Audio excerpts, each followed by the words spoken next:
الحمد للہ وکفی وسلام علی عبادہ الذین اصطفی اما بعد۔ اللہ تعالی نے قرآن کریم میں انسان کے حالات بیان کیے ہیں، اور قرآن یہ کہتا ہے کہ انسان ایسا ہے۔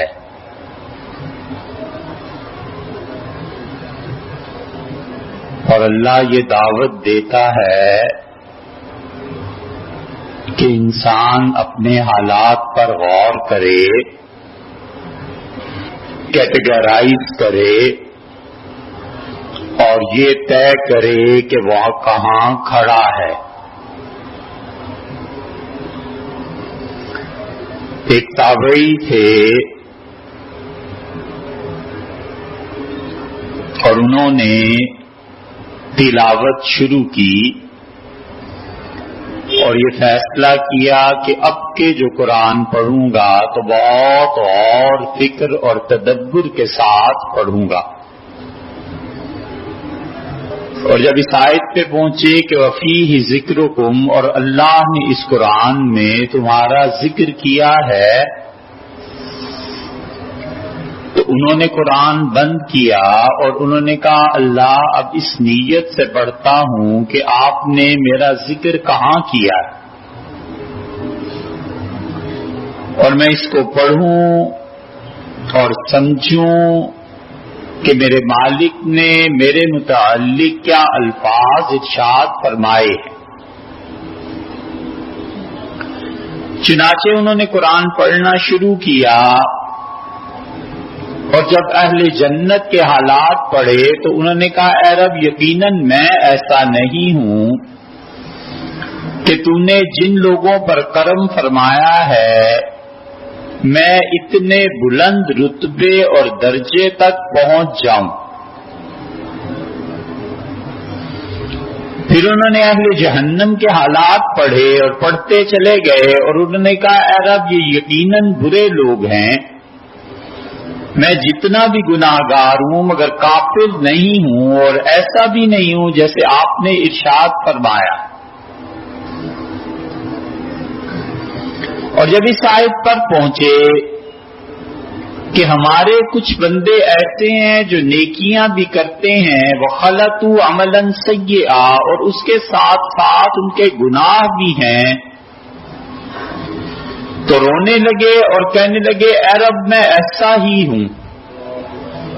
اور آگے اللہ نے فرمایا کہ اللہ ان کے گناہوں سے درگزر کرے گا اور ان کی نیکیوں کو قبول فرما لے گا، تو انہوں نے کہا اے رب میں بالکل یہی ہوں اور میرے ساتھ ایسے ہی کر دیں جیسے آپ نے فرمایا۔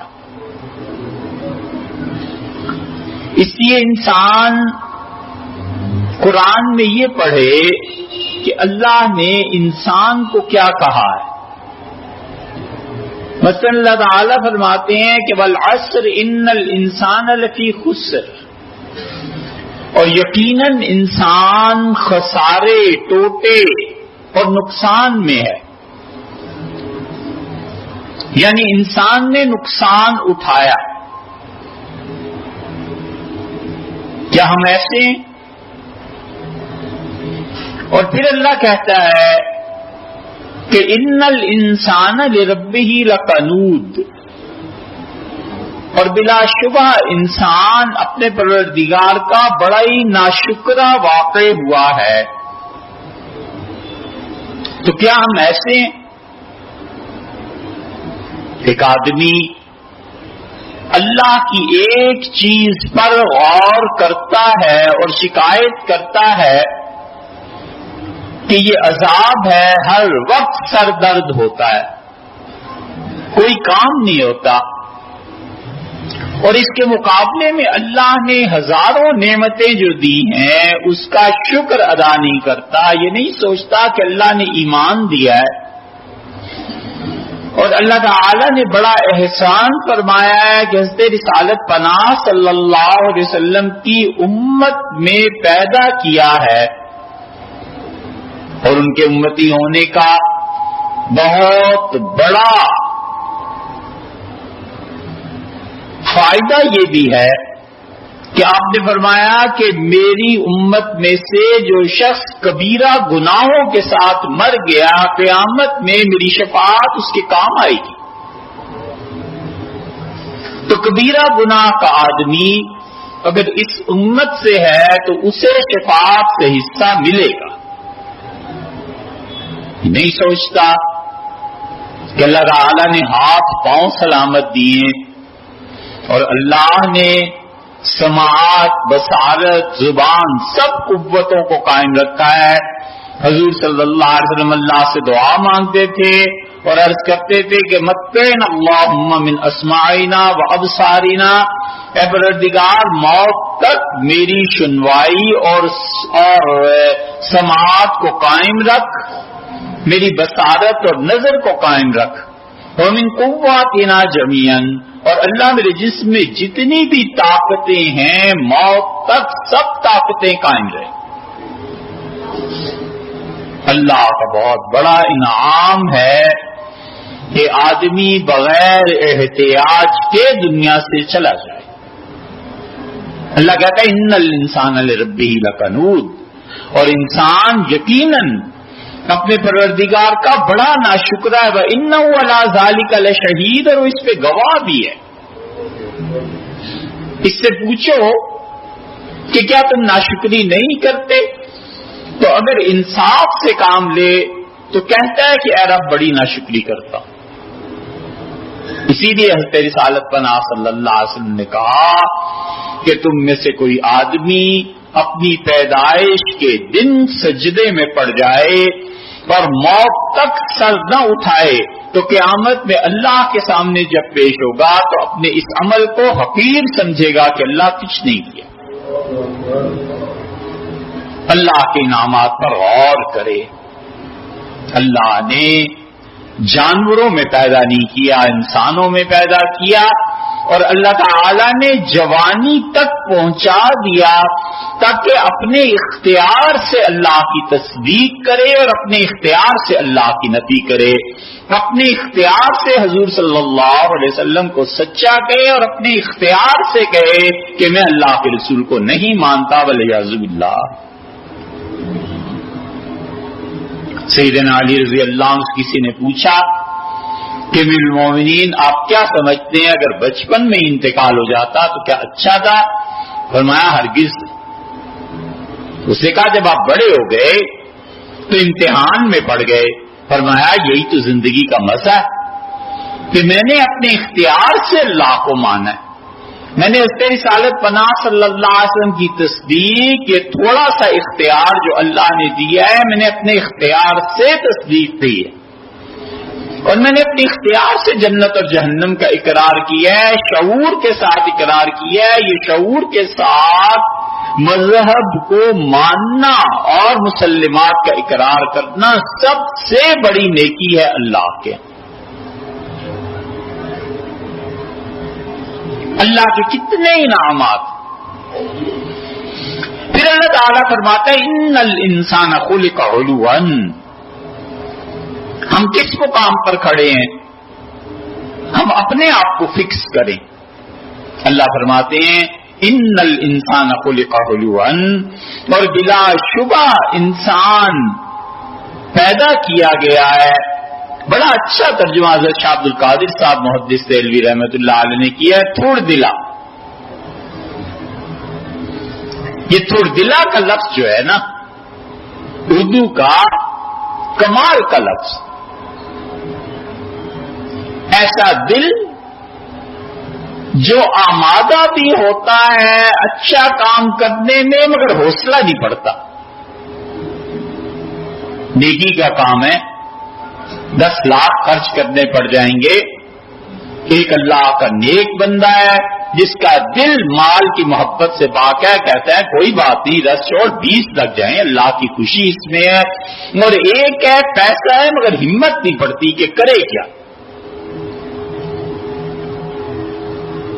یہ تھوڑ دلا ہونا گناہ میں فائدہ دے جاتا ہے کہ اکیلا گناہ نہیں کر سکتا. کوئی دوست مل جائے، کوئی یار مل جائے، کوئی 2-4 آدمی جمع ہو جائیں. اکیلے ڈاکہ نہیں ڈال سکتا، 2-4 مل جائے تو ڈاکہ ڈال لے گا. یہ وہاں فائدہ دیتا ہے، لیکن نیکی کے معاملے میں ہمت کرنی پڑتی ہے کہ اکیلا ہے اور اکیلے آدمی نے اتنا کام کر دیا. ان ابراہیم کان امتن، اللہ نے کہا ابراہیم علیہ الصلوۃ والسلام اکیلے آدمی تھے. ابراہیم امتن قانتا للہ حنیفا، اور وہ خدا کا بہت فرما بردار بندہ تھا. اور آگے فرمایا حنیفا یکسو ہو گیا تھا، سارے معاشرے نے اسے چھوڑ دیا تھا. لیکن اس اللہ کے بندے نے جس چیز کی بنیاد رکھی تھی، آج ہزاروں سال کے بعد بھی وہ دین اور گھر اللہ کا اور سب چیزیں قائم. اللہ تعالیٰ اسی کی تشریح میں فرماتے ہیں ان الانسان خلق ہلوعا، اور انسان بلا شبہ تھوڑ دلا پیدا کیا گیا. اذا مسہ الشر جزوعا، اور جب سخت حالات آتے ہیں چیخنے چلانے لگ جاتا ہے کہ اللہ نے یہ کر دیا، اللہ نے یہ کر دیا، اللہ ایسے کیوں ہو گیا اور ویسے کیوں ہو گیا. جزا و فضا، شور مچانا، چیخنا، ہر ایک سے اللہ کی شکایت کرنا کہ اللہ نے یہ کر دیا، اللہ نے یہ کر دیا. حالانکہ وہ صبر کرتا، اور صحیح طریقہ یہ تھا کہ ان مشکل حالات میں صبر کر کے گزر جاتا. تو اللہ فرماتے ہیں وَلَنَبْلُوَنَّكُمْ بِشَيْءٍ مِّنَ الْخَوْفِ وَالْجُوعِ وَنَقْصٍ مِّنَ الْأَمْوَالِ وَالْأَنفُسِ وَالثَّمَرَاتِ وَبَشِّرِ الصَّابِرِينَ الَّذِينَ، اور بشارت دے ان لوگوں کو جن پر مصیبت آ جاتی ہے، مشکل حالات آ جاتے ہیں تو کہتے ہیں کوئی حرج نہیں ہے، یہ بھی زندگی کا ایک دور ہے، ہم اللہ کی طرف سے آئے ہیں اور اس کی طرف لوٹ کے جانا ہے. اولئک علیہم صلوات من ربہم ورحمہ، اور جو لوگ مشکل وقت کو صبر کر کے گزار دیتے ہیں نا، صلوات من ربہم ورحمہ، اپنے پروردگار کا سلام، صلاۃ، درود ان پہ نازل ہوتا ہے، ورحمہ، اور اللہ کی رحمت ان کے شامل حال ہوتی. اللہ کہتا ہے یہ لوگ صحیح راہ پہ. اذا مسہ الشر جزوعا، اور انسان کا حال یہ ہے کہ جب اسے تکلیف پہنچتی ہے تو ہماری شکایتیں کرتا ہے. وَإِذَا مَسَّهُ الْخَيْرُ مَنُوعًا، اور جب ہم مال دے دیتے ہیں تو منوعًا منع ہو جاتا ہے، رک جاتا ہے، ہمارے راستے میں خرچ نہیں کرتا. غربت تھی تو شکایت میں گزری، پیسہ آ گیا تو کنجوسی آ گئی، نہ وہ حالت اچھی نہ یہ حالت اچھی. فرماتے ہیں الا المصلین، ہاں مگر وہ لوگ جو نماز پڑھتے. جو لوگ نماز پڑھتے ہیں اس کی 2 تفسیریں کی گئی ہیں. ایک تفسیر وہ ہے جو فقہا نے کی ہے، اور وہ کہتے ہیں کہ نماز پڑھتے ہیں یعنی نماز آہستہ آہستہ آہستہ آہستہ انسان کی شخصیت کی تعمیر کرتی ہے. جب مشکل حالات آتے ہیں تو اس کا سب سے بڑا سہارا اپنی نماز کے بعد اپنے رب سے مانگ لینا ہے، دعا مانگ لیتا ہے، اللہ سے عرض کر دیتا ہے. لوگ مذاق اڑاتے ہیں کہ چرچ میں ایک کھڑکی ہوتی ہے اور پادری بیٹھ کے لوگوں کے گناہ سنتا رہتا ہے. یہ مذاق کی بات نہیں، ان کے مذہب نے جو انہیں تعلیم دی ہے بہت بڑی چیز ہے کہ انسان کوئی غلطی، کوئی گناہ، کوئی چیز کر بیٹھے تو کسی سے جا کے بات تو کر سکے، رو تو سکے، اپنی ندامت کا اظہار تو کر سکے کہ یہ غلطی ہو گئی ہے. ہاں مجھے بتائیے کیا کروں؟ یہی چیز اسلام نے بھی سکھائی ہے. اسلام نے البتہ یہ کہا کہ اللہ سے عرض کر دو، اللہ کا ذکر، اللہ کی یاد، یا پھر اللہ کے ان اچھے بندوں سے مشورہ کر لینا جنہیں اللہ نے حکمت اور اس کے ساتھ ساتھ مستتر چھپانے کی صفت سے نوازا ہے کہ کسی کا گناہ علم میں آ گیا اور کسی نے آ کے کہہ دیا کہ بھائی غلطی ہو گئی آپ بتائیں، وہ کہتے ہیں یار توبہ کرو، اللہ سے معافی مانگو. اس گناہ کی تشہیر دنیا میں نہیں کرتا، چپ رہتا ہے. ایک تفسیر تو یہ کی گئی، اور دوسری تفسیر صوفیہ نے کی ہے. وہ کہتے ہیں کہ اللہ نے فرمایا ہے کہ الا المصلین، ہاں وہ لوگ جو نماز پڑھتے ہیں. وہ کہتے ہیں اگلی آیت پڑھو اللہ نے کیا کہا ہے. اللہ نے فرمایا الذین هم فی صلاتہم دائمون، وہ ہمارے بندے جو ہمیشہ ہی نماز میں رہتے ہیں، ان کی نماز ہر وقت جاری ہے. کیا اچھی تشریح امیر المومنین سیدنا عمر رضی اللہ عنہ نے کی. رات بھر مملکت کے کام، مشورہ، سب چیزیں جاری رہی، اور جب تہجد کا وقت قریب ہوا تو اس پہ ابی رضی اللہ عنہ نے کہا کہ حضرت تہجد پڑھ لیں، وقت تھوڑا رہ گیا ہے پھر فجر ہو جائے گی. تو فرمایا میں تو اب بھی تہجد ہی پڑھ رہا ہوں. یعنی مسلمانوں کا جو کام کر رہا ہوں یہ کوئی نفل نماز سے کم تھوڑا ہی ہے. یہ ہے جو اللہ نے کہا. اور صوفیہ کہتے ہیں کہ الذین هم فی صلاتہم دائمون، وہ لوگ جو ہمیشہ ہی نماز میں رہتے ہیں، یعنی ہر آن، ہر لمحہ، ہر منٹ اور ہر سیکنڈ ان کا دھیان، ان کا خیال اللہ کی طرف لگا رہتا ہے. ہر وقت اللہ کے سامنے اپنے آپ کو پیش اور حاضر سمجھتے.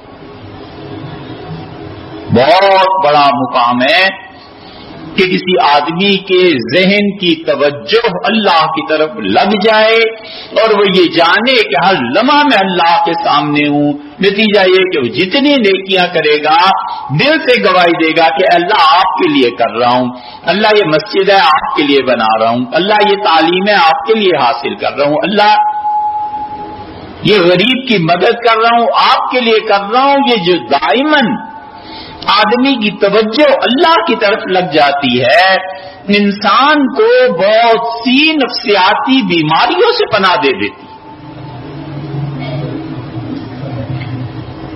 اس لیے اللہ فرماتے ہیں کہ تمام انسان یہ تھوڑ دلے، ہاں مگر وہ جو اپنی نماز میں ہمیشہ مصروف رہتا ہے، یعنی اللہ کی طرف اس کی توجہ ہمیشہ قائم رہتی ہے. اسی کو صوفیہ کہتے ہیں کہ یہ مراقبہ ہے، کہ ہمیشہ مراقبے کی کیفیت میں رہتا ہے. مراقبے کی کیفیت میں کیا مانے؟ اللہ کی طرف توجہ رہتی ہے. ہر وقت یہ جو لفظ بول رہا ہوں اللہ پوچھ لے گا، میں جو عمل کر رہا ہوں اللہ کے سامنے پیش ہونا ہے، یہ جو کام کر رہا ہوں اس میں ثواب اور عذاب اللہ کی طرف سے ہے. اللہ انسانوں کو بار بار کہتا ہے کہ اپنے آپ کو سوچو تم کس مقام پر کھڑے ہو. اسی لیے کہتا ہے لا یلفظ من قول الا لدیہ رقیب عتید، تمہاری زبان سے ایک جملہ تو کیا ایک لفظ نہیں نکلتا مگر ہمارے فرشتے جو تمہارے نگران ہیں اس ایک ایک لفظ کو لکھتے ہیں.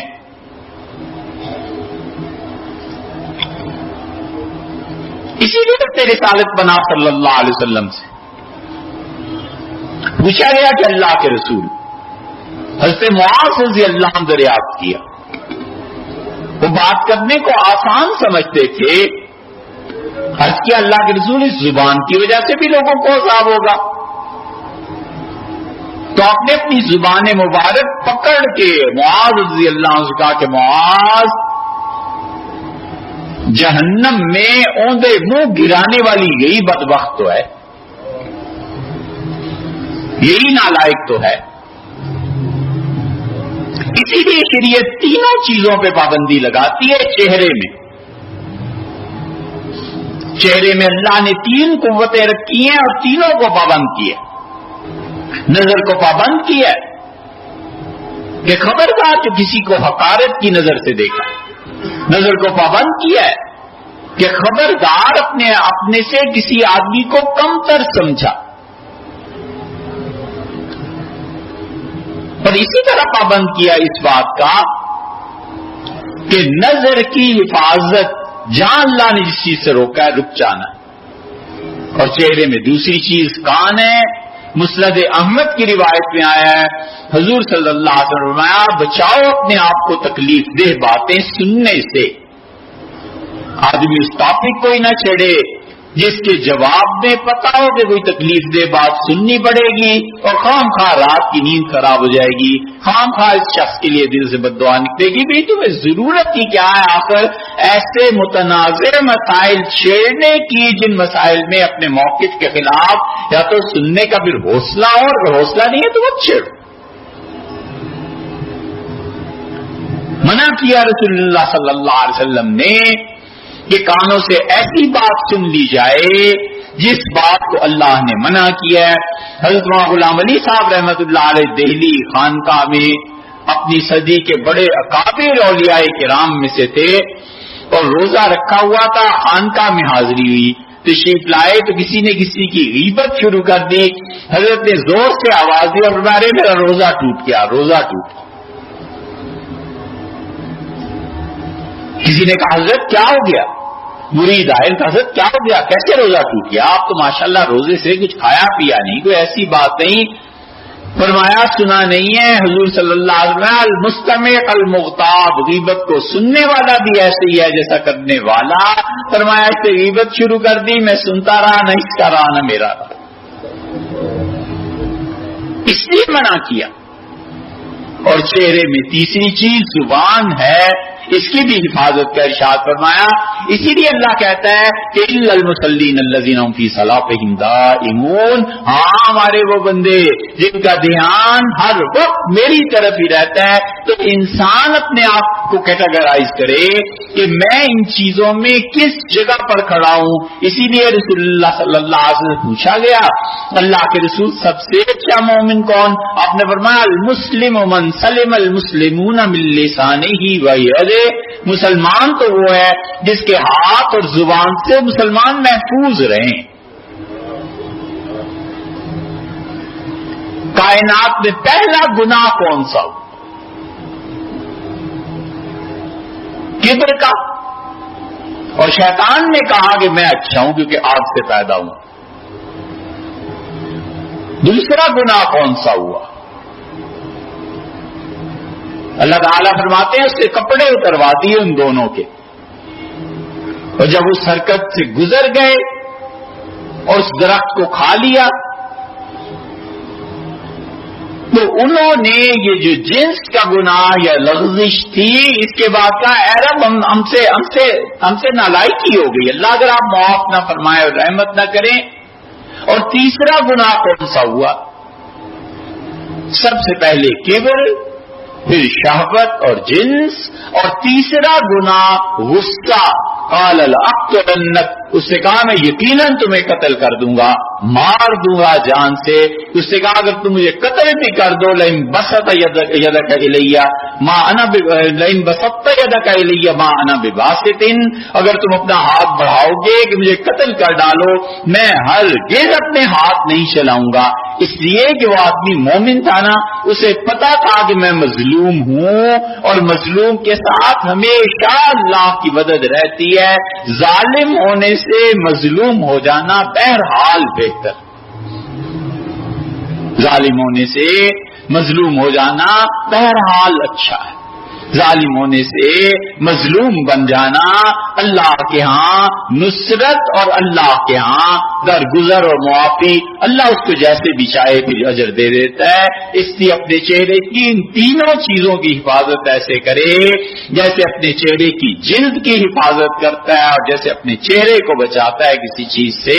یہ ہے وہ مسلمان اور مومن۔ ہم دیکھیں کہ کہاں کھڑے ہیں، اسی لیے اللہ بار بار قرآن میں انسان کو تانا، انسان کو کہتا ہے کہ تم کیا کر رہے ہو، تم اس کائنات کے دلہا ہو، تم اس کائنات کی رونق ہو، اور تمہیں سے افسوس ہے کہ ایسی حرکتیں سرزد ہوں تو باقی مخلوق کیا کرے۔ اسی لیے فرمایا ظہر الفساد فی البر والبحر، اور انسانوں کے گناہوں سے خدا کی زمین بھر گئی اور فساد مچ گیا اللہ کی زمین میں۔ بما کسبت ایدی الناس، لوگوں کے گناہوں سے یہ کائنات بھر گئی، اور اگر اللہ کو پرواہ نہ ہوتی انسانوں کی تو اللہ اس کائنات میں انسانوں کے گناہوں سے اللہ نے کہا دابتن، ہم کسی جانور تک کو زندہ نہ چھوڑتے، اس پہ انسانوں کے گناہوں کی پاداش میں ایسا وبال نازل ہوتا کہ انسان تو مرتے ہی مرتا، اپنے ساتھ بے گناہ جانوروں کو بھی لے ڈوبتا انسان۔ اللہ کہتا ہے انسان کا بگاڑ اتنی بڑی چیز ہے، اس لیے ہم میں سے ہر کوئی غور کرے کہ کہیں مجھ سے کوئی بگاڑ تو نہیں پیدا ہو رہا، کہیں ایسے تو نہیں کہ میں ہمیشہ جو اللہ کی نماز پڑھتے ہیں ان سے باہر ہو گیا ہوں، میں کس جگہ پہ کھڑا ہوں۔ اللہ تعالی عمل کی توفیق بخشے۔ ذرا سی بات بیان میں رہ گئی ادھوری، ہم کہیں اور چل پڑے۔ پہلا گناہ کبر ہوا اور اس کے مقابلے میں اللہ کی لعنت پڑی شیطان۔ دوسرا گناہ جنس کا ہوا اور درخت کے چکھنے کا، اور اس کے مقابلے میں توبہ اور اللہ سے معافی مانگی، اللہ نے معاف فرما دی۔ تیسرا گناہ قتل ہوا، غصہ، اور اس کے مقابلے میں حضور صلی اللہ علیہ وسلم نے قیامت تک جتنے قتل ہوں گے سب کا پہلا گناہ، اس کا پہلا گناہ اس کو ملے گا جس نے اس بد رسم کو شروع کیا۔ تو اس لیے کبر کے مقابلے میں لعنت پڑتی ہے، جنس کے مقابلے میں توبہ کر لے تو اللہ معاف فرماتے ہیں، اور غصے کے مقابلے میں بس پھر وہ ایسی کرتوت ہوتے ہیں کہ ہمیشہ کے لیے گناہ انسان کے ذمے رہ جاتے ہیں۔